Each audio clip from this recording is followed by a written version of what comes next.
So my name is Axel, and I'm working with the European Network Against Racism, which is based in Brussels. The secretariat is in Brussels, but we are a member organization. We're a network of around 150 anti-racist organizations across Europe.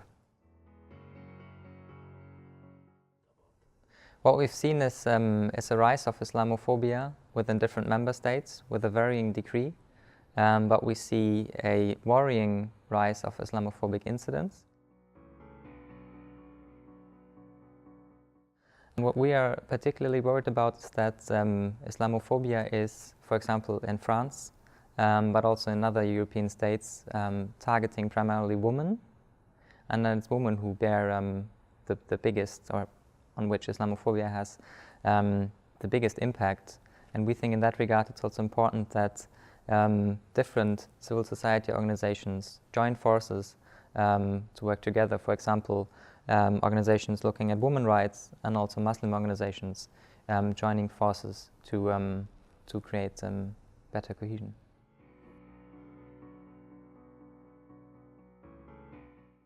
I think one very important message is that if one minority isn't safe, nobody is safe. So even though hate speech might tackle Muslims, and if there's a high rise in Islamophobia, other minorities or other groups in society might think that this is not a concern for them. But what we've seen in the past, and I think what is very true today as well, is that if one certain group is tackled, and if we allow that, if we allow the breaking of human rights and very fundamental rights of one group in society, this will affect in the end everybody in the society, and first minorities, but it will then also come back to the majority of the society. So I think it's important to work on this understanding that whenever fundamental rights are broken, it is a problem for the whole society.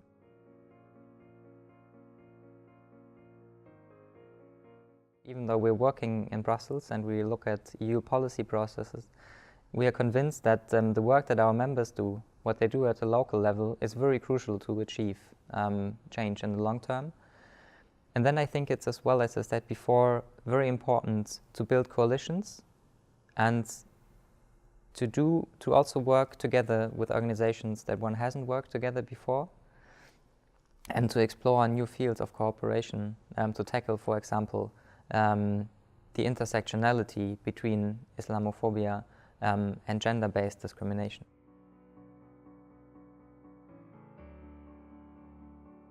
Concerning the issue of hate speech done by politicians in various states across the EU, we think it's very important to immediately sanction hate speech done by politicians so that it has no legitimacy and that there are sanctions by institutions.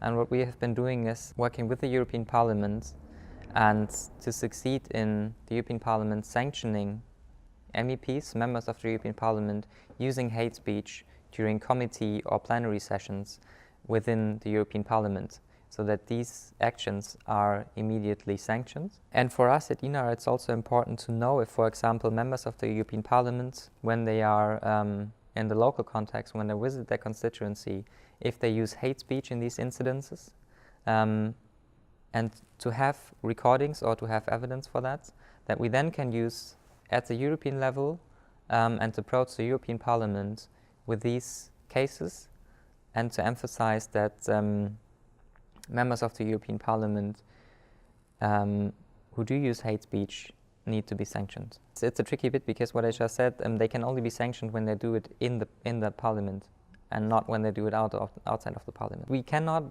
at the moment, we cannot sanction MEPs when they are here in Bratislava and they do hate speach. There is, at the European level right now, there is no mechanism to sanction that.